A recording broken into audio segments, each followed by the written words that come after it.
know where the ball is. And when you get 14 games in the season, he's developed into such a great quarterback at this point. Schwegel to the sky. And this one is deflected and almost intercepted. Great effort out there. Wow, looks like Vokey on the play. You can see it right here, but the defensive back makes a great play and just doesn't have enough to haul it in, but this one's tight. Great defense right there. Look at that. It was actually Joustra battling for a rebound. Their team down by 2. Edgerton Ellsworth going for it on 4th and 3. The throw and the catch. First down. I believe that's on the reception. Devin Holstein, and he got just past the stick. That's a very good route, Justin. He knew where he had to go. And Isaac Hurd just throws a bullet right there. You know, he's just so confident and composed back in that pocket. And just the velocity that he can put on that ball. Just tripped up by that turf monster. And if it wasn't for the turf monster, it's a touchdown. It's that brand new field turf. As Schwegel throws one that's incomplete, and it almost landed in the hands of Persing on the deflection. The intended receiver was Sweary. He could not haul it in, but watch Persing. I mean, if he hangs on, he's gone. The old hook and ladder right here. You didn't expect this from this offense today, and if you hold on to that football, it's clear sailing. Oh, it's a game of inches right here. Look at that. Bobble, bobble. If he just pick it up, it's 6. Plays back-to-back from a guy we didn't really talk about much in the first half. Yeah, you get by level 1 on that kind of a play, and you're going to have a huge gain. As a sliding grab made by Casey Schilling there, right at the stick. That should be a first down pitch and catch from Hurd to Schilling. And if not, he might be about a centimeter shy. Yeah, that's accuracy right there, though. He puts it right where his offensive receiver can go in and get it. And 10 from the 40. Holstein now 107 yards receiving in the game. Hurd, leaping grab by Holstein, who continues to dazzle from his wideout position. Boy, that was an acrobatic catch. Boy, we talk a lot about Casey Schilling here, but Holstein with a big-time catch goes up and gets the ball at its highest point, doing just a straight fly pattern here. His buddy, the quarterback there, Isaac Hurd, putting the ball just... Woke up, Hurd to Holstein. Hurd with the pump fake, another pump fake for Schilling, the jump ball, and look at that! What a grab by Casey Schilling for the touchdown. That's a jump ball, and the 6'6" guy's going to win it every time. Yeah, that's basketball right there. You go up to the guy that's signed to play basketball next fall at Augustana College, comes into the game with 20 touchdowns. Why not throw it up to him here? There's really nowhere to go. Isaac Hurd making a move towards the line of the last 2 plays right there. Here's a team that doesn't like and is not used to throwing the football. 2 pass attempts right there that failed. And importantly, if you're Edgerton Ellsworth, you just stopped him and you put this high potent offense back on the field. All right, let's look back in time. Being dinged up a bit. Schwegel 117 yards on the ground already. And this time it's Persing. And Persing will cruise into the end zone. A Wheaton-Herman-Norcross touchdown. And they're back on top if they can score the 2-point conversion. Tony Teal, take your pick.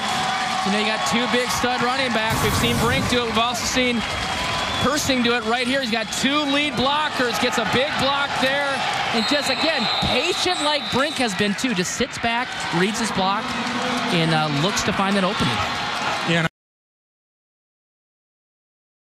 And applying that hit, 6'1", 254. Britt Mocker, who made the tackle, 6'3", 214. One of the Smallest gains on first down here from Manoman. They will pass, and it is caught. Little swing pass over to the far side to Trevor Haugo. Breaks a tackle. And the ball comes loose, and Dawson Boyd comes up with it. Great defensive play by Nathaniel Hewitt, getting over there after it was going to be a nice gain for a possible first down. Yeah, Hewitt knows you never give up on the play. Right there, the guy catches the ball in front of him. Pretty good coverage, actually. But he stays with it and forces the fumble right there. And that ball, look at Gamovich just kind of hangs on and teeters on that sideline. Haugo was just about at the marker, would have been very close to first down. Safety coming up, making the tackle. Joey, the quarterback, and the strong safety. Hurry up offense, 2nd down and 6. Pavic, the lefty, fade, far side. It is going to be intercepted. Who came up with it? Evan Robertson has the ball, and he's got it. An interception by Evan Robertson. It'd be his 10th of the season. Wow, that is a heck of an interception. That kid's got some strong hands. Evan Robertson, this secondary has 32 interceptions, or the defense, and you can see there he got his fingertips underneath the ball, and he hauls it in for his 10th pick of the season. And the receiver was right there as well. Zach Polacek was back to the 35-yard line on the kick out of bounds. They have that option. Playing the field position game here, Justin. As Manoman strategically deciding to kind of squib kick. And they're going to do the same here near side. They're going to end over end bounce, and that's going to go out of bounds again. They might bring it back again. They could. Why not? Keep moving them back 5 yards. When you have the big playmakers back there, giving them the opportunity in the special teams game to get that ball in their hands and do something special. That's what they're trying to set up here for Dawson Boyd. And it looks like Dawson Boyd will take the ball this time. They'll get it at the 40-yard line. Previously would have been at the 35 this time, so they gained 5 yards. Yeah, I guess it worked for him, right? They'll get it at the 40-yard line. Decent starting field position here for Dawson Boyd. Again, that last touchdown, they went 33 yards, converting on screen. Hewitt, wide left, goes in motion. They'll look that way. Here's Larson, flushed out near side. He'll tuck it under and run. He's looking for blocks to the 10 to the 5. Jukes around a defender, dives out of bounds. Down to the 1-yard line. Joey Lee, 19-yard gain. Wow, great presence of mind right there. They were trying to go back across to the left, but gets caught up in traffic. But look at the young quarterback, keeps himself alive, flushes himself out to the right here, gets out of the pocket, and then looks downfield and makes a great play with his feet.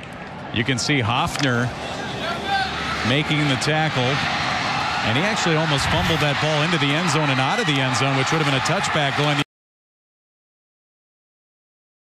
Double wing, Fairbanks, the lone back from the far hash. Rolling, Pavic looking downfield. He'll throw that way, and it's intercepted. Another pick for Evan Robertson. Returns it to the 40. He's to the 35 near sideline, lowers his shoulder, and he's knocked out of bounds by Avery Fairbanks.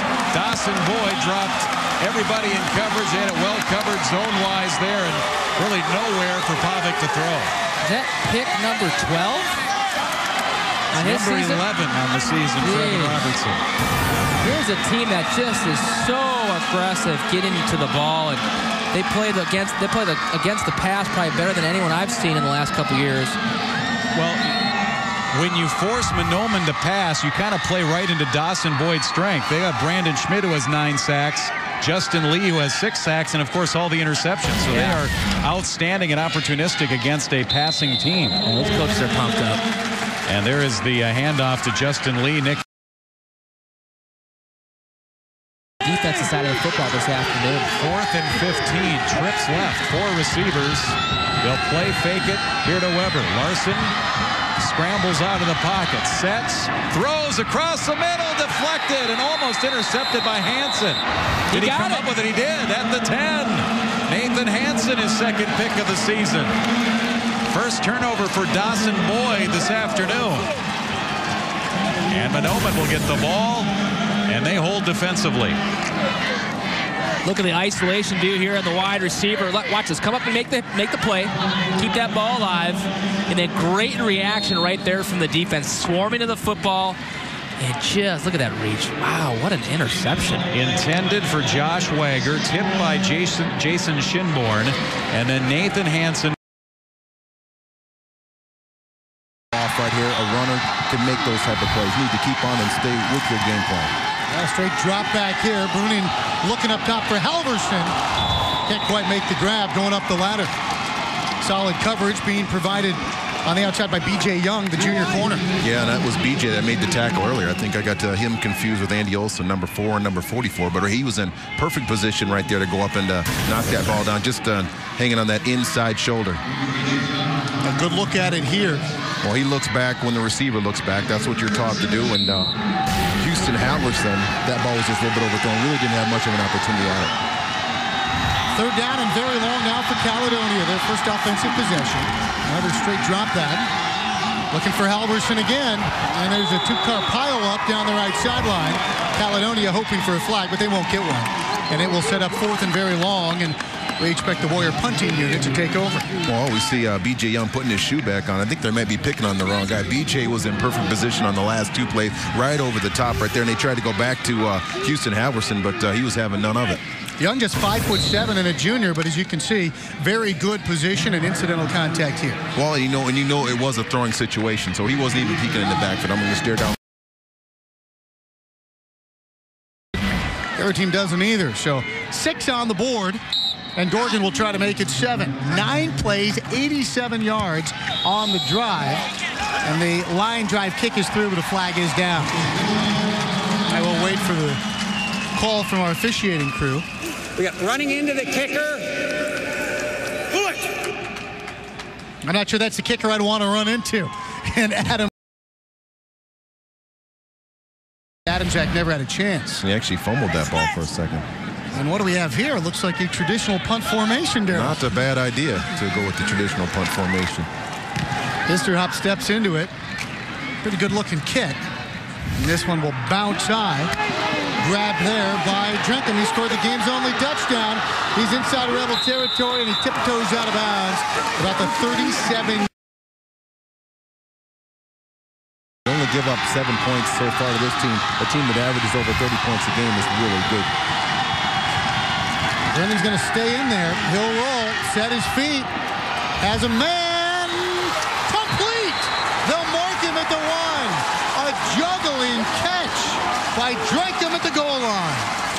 It really looked like that ball was going to fall incomplete. I think it's B.J. Young that goes up, and it seems like he's almost interfering with them. Actually not. He thinks it's over, and then Adam Drenkham doesn't give up at all on that ball. Bobbles it like 3 times. 1, 2, 3. Down with the 1 yard line. Yeah, Caesar just looked at.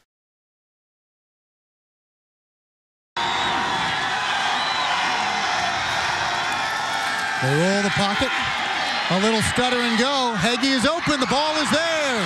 Jared Heggie with the reception. 12 in the regular season. He stutter-stepped after about 8 yards, and when the Moose Lake Will River defender stopped with him, he kept on running. Well, they bring Ryan Russett in the backfield to provide a little bit more extra time for Keenan Bruning. But to tell you, Jared Heggert does a good job of selling that scene. Nice move at the line of scrimmage. The double move. He catches that ball and almost breaks that last tackle.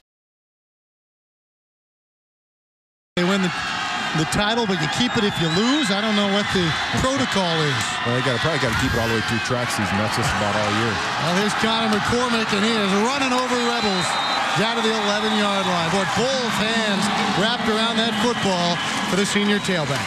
That was a really serious lick at the end of that play. See if everybody gets up. Again, Connor McCormick, even right, wrapped up, Chris. You realize that was a big lick at the end of that play. Well, that was Josh Caesar, his opposite number in the backfield. That's how you finish a run.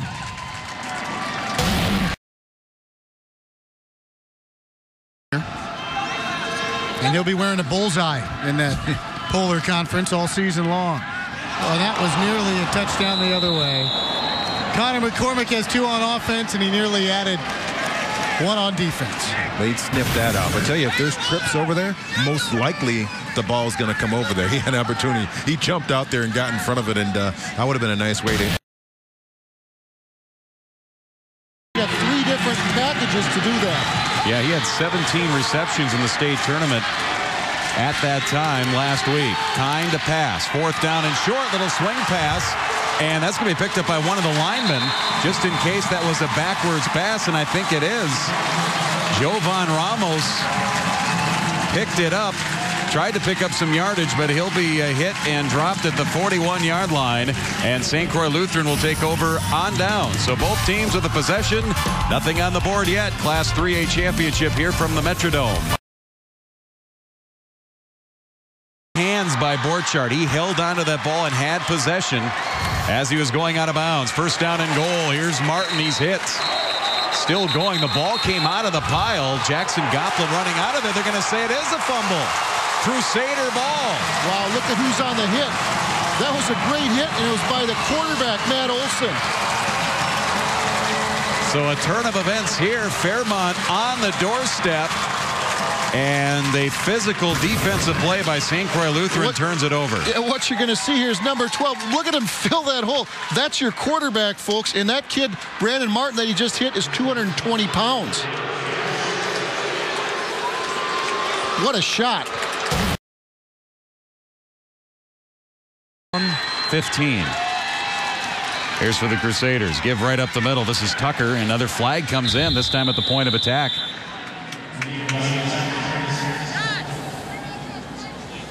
More than likely in the area of holding. I'm going to have a legal chop block. At the point of attack, somebody going too low. That's usually somebody engaged high and then somebody going low, Corbin. Yeah, definitely the result of that. Let's see what he has to say here. But anytime a guy's engaged, you can't hit him low. Personal foul, chop block, offense, 15-yard penalty, repeat, 1st down.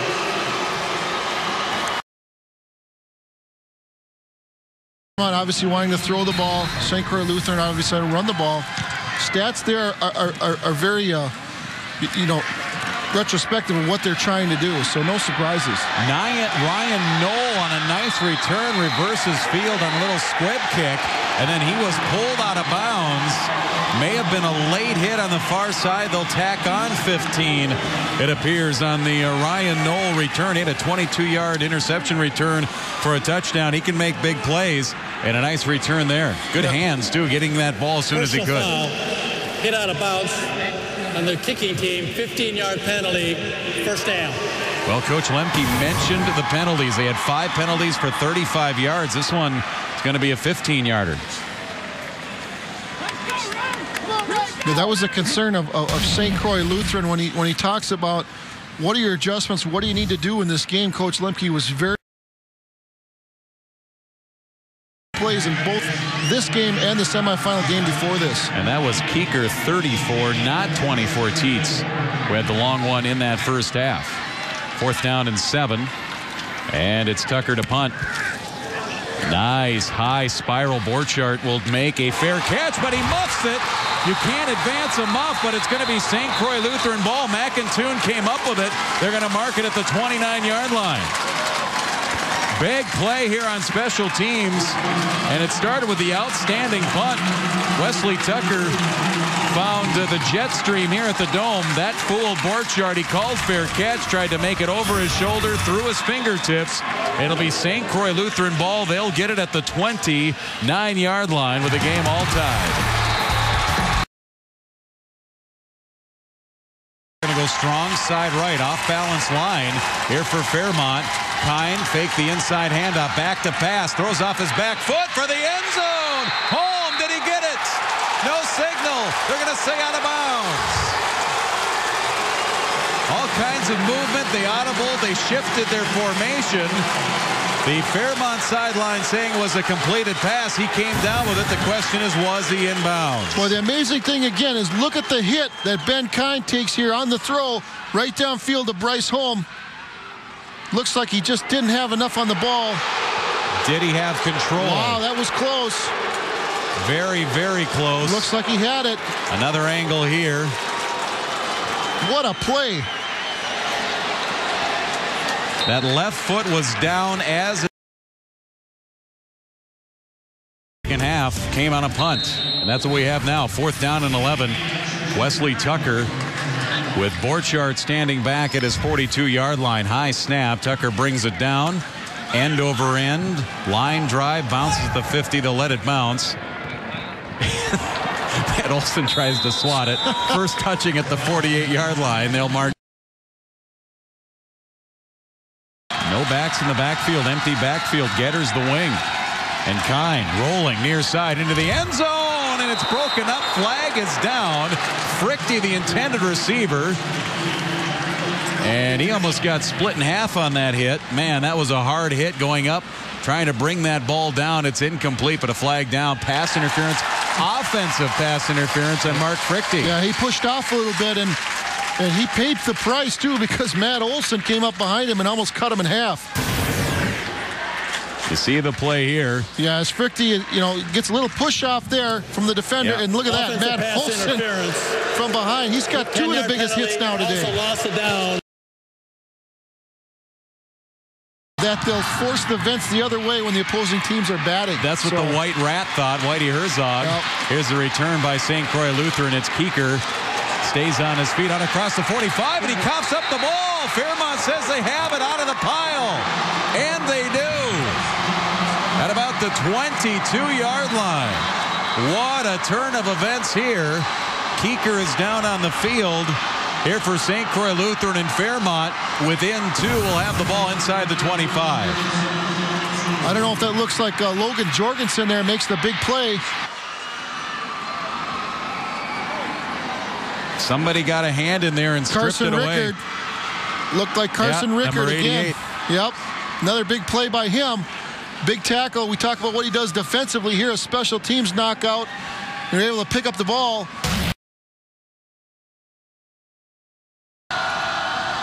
Hendricks out of the gun, wants to throw again. Flushed right.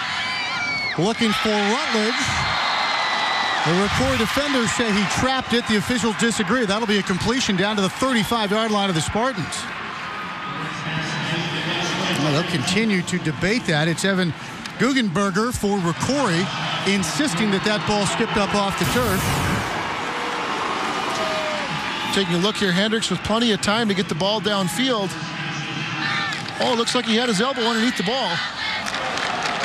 Outstanding work from this officiating crew. They're headed by Dick Eldridge, who is officiating his last game.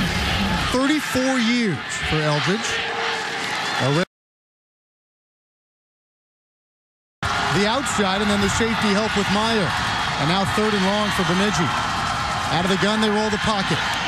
4 men in the route. The deep man is Woods. In the end zone, did he hang on? He did! What a grab from Kerry Woods.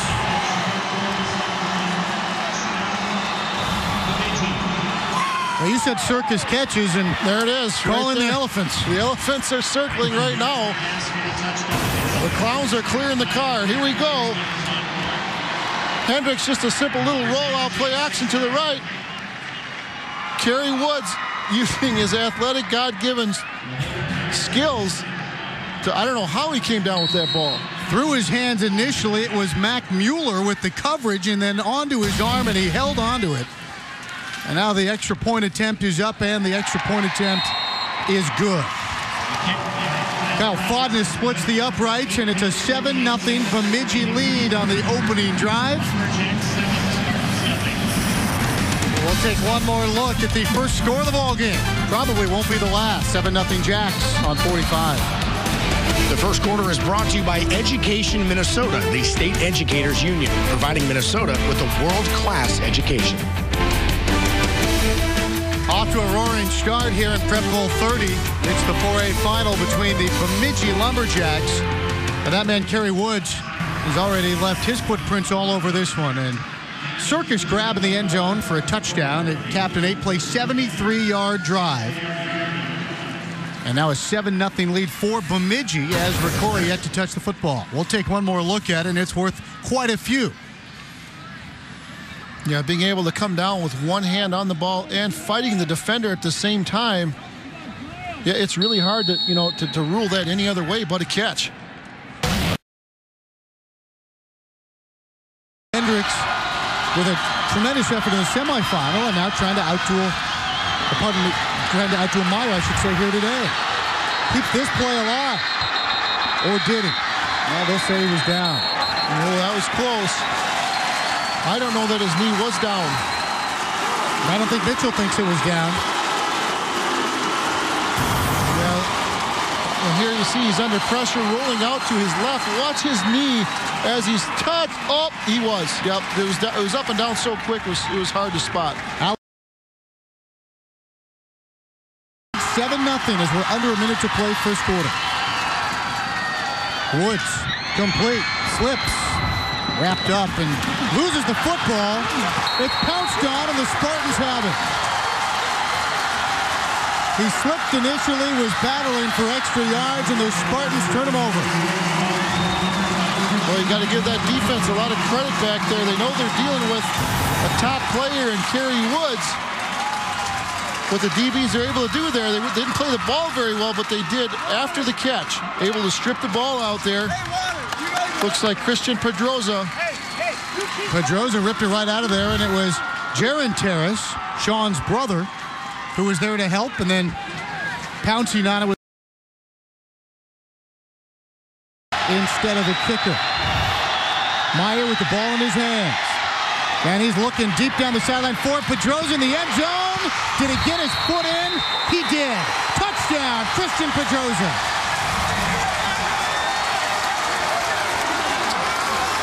Wow, what big play of leaping ability in Christian Pedroza. Ricori that time coming out with a 5-wide receiver set.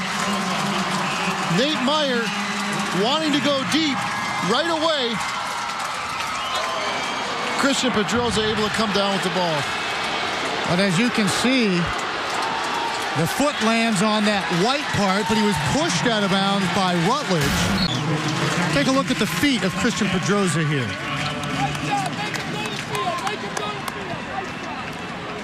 Definitely his feet didn't, the clarification is there right,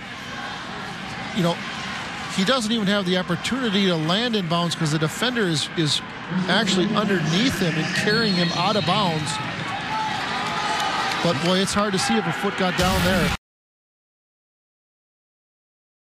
Stunts up front, but they all do their jobs well. They bring both backers here on third down, and that ball nearly picked off, and a late flag. A late flag, and Sean Terrace can't believe it. He was tied up with Kerry Woods. I believe this will result in a Bemidji first down.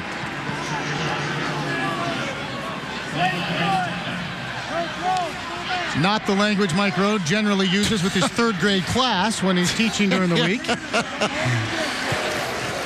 Pass interference, defense, 15-yard penalty from the previous spot, automatic, first down. Yeah, he's fighting for his guy, Sean Terrace, who looks like he was playing the ball. Unfortunately for Sean, looked like maybe he had his right hand across the back of Kerry Woods. Nope, he did not. And that came afterwards, in fact. He's playing the ball all the way. His hand didn't come across the back of Kerry Woods till after the ball came through. It's as loud to them. They're not used to this type of volume. And that might have caused them some difficulty there up front. Big 3rd and 15. Woods in space knocked away. And a flag flying, and Pedroza won't believe this one. That will be the second time this afternoon we'll see a pass interference flag on a third down attempt to Kerry Woods. Here's Dick Eldridge. Pass interference, defense, 15-yard penalty from previous spot, automatic. First down. Yeah, as you can tell, we're on the Ricori side, and they didn't like that call. Yeah, I don't think they'll be attending Dick's retirement party after the ball game. We'll get a look at it here. A little armbar perhaps on the back. Might have been something going on behind the scenes here because, looking at the front of this, it almost looks like Pedroza didn't even have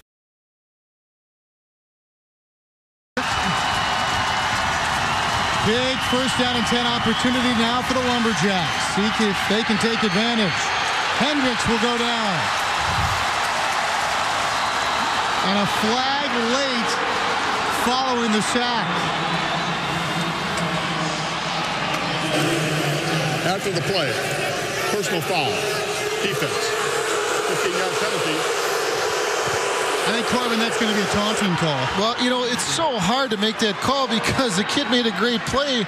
He's excited, and you know, I guess what you got to do is tell your kids, you make a great play, that's great. Go the other way immediately. Don't stand around anybody that you've knocked down or anything like that, because you're going to get a call. And boy, when you look at the great play that Dingman made, and I'll tell you what, Dingman defeated a block. He was being blocked up front now. So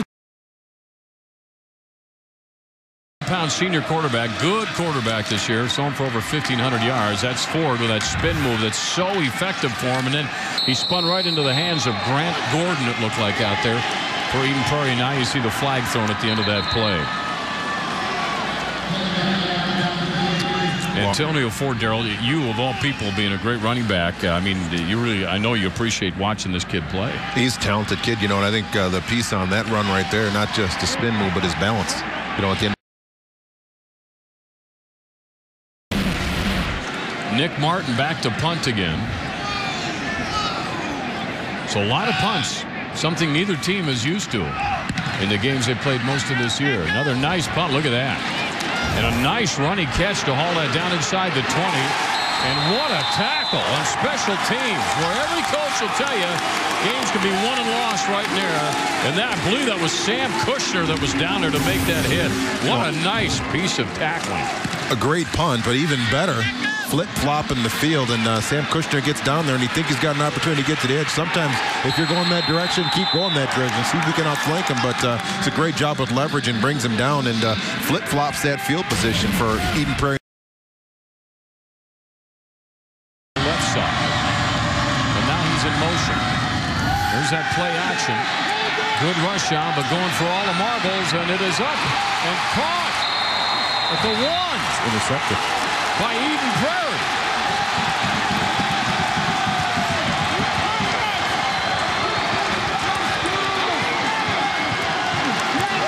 What a great defensive effort by the Eagles. There's Brad. He thought for a minute they still had the ball, but that was Matt Knopf, I believe, who caught that and brought it down. Matt Knopf playing the secondary like his old man Kurt Knopf played for the Vikings about 25 years ago, but he went up and got that ball. I don't know if he got it or not, but it's not going to be replayed. Matt was in there. 2 people caught it. They both went down to the ground. It looks like Eden Prairie's going to win that victory. Look at that. I don't think he did that. That's why Coach Anderson thought they had the ball there. Look at this. Both have it. Both have it. Both have it. Looks like. Wow. What a close call. Yeah, Brad's upset. He's all the way out on the field. You can watch it again. You decide at home. You decide who's got that football. The officials have decided it's Eden Prairie's ball. And look at that. That first part of that conversation with Coach Brad Anderson took place right on the left hash mark. It was a pretty hostile conversation. I'm sure they had it, but unfortunately for Wayzata, they're not going to win that one. When the refs made his decision, he's made his decision, especially like that. But it did look like both people had that ball. Man, we have 2 great coaches here. Brad Anderson and Mike Grant, and they both like each other and respect each other, see a lot of each other. Okay, look at you. You make the call at home. What do you think? That's Knopf reaching in underneath. Yeah, that's a tough one.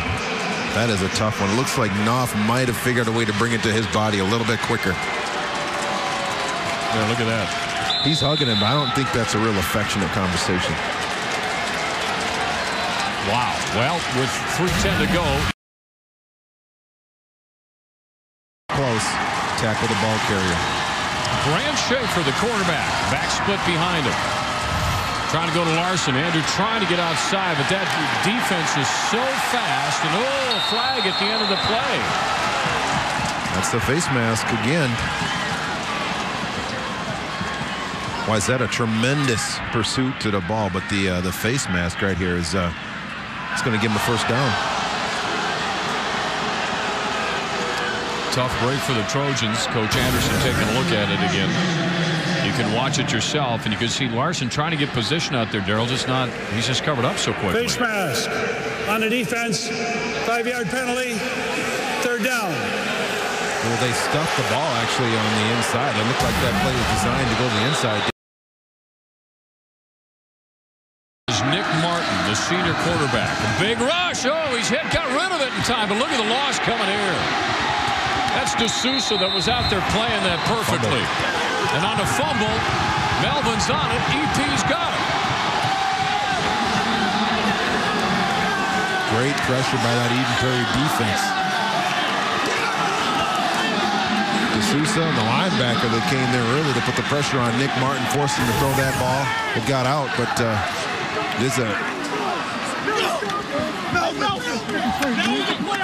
that was Cottrell, but did you see how D'Souza just tried to strip that ball, Darryl? Look at this now. D'Souza's a great player. He plays with the motor. He plays with, that's what you're looking for. He just took it away. Yeah, it worked. Out of the eye. They'll play action. Kind of pass. Being pressured and now being smashed. And going down on the sack, Adam Fleischacker with the, they're going to say contact to the head on the hit. Wow, he took a hit. Fleischacker coming around on the outside, and he hit him full bore. He was in full sprint, Corbin, and he drilled the quarterback Kine. And Kine at 5'9", it's hard not to hit him and maybe make contact to the helmet. He's not that tall, but contact to the head is exactly what it is. Contact to the head, personal foul. Helmet to helmet. Official was right Fourth there. down. Fourth down. Annandale fans are not going to be happy with that, but they are calling that very. Under center, quarterback Connor Rhoda.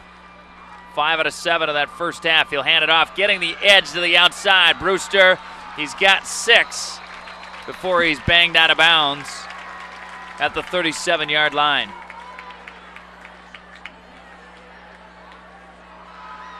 Yeah, Brewster just showing his speed here on the outside zone play, just basically outrunning everybody to the outside.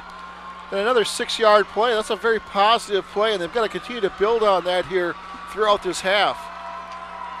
Second down, a long 3 yards to go. Deep in the backfield. Tanner Resner on the left hip of Phil Nelson. Pass out of the flat, complete to Alex Knutson. 35-40. Knutson to midfield into Bemidji territory and down to the 39-yard line. Again, Cody Rutledge in the stop. But a little flanker straight, and Alex Knutson, the 5'9", a junior, on the reception. And a first down for the Scarlets inside Bemidji territory.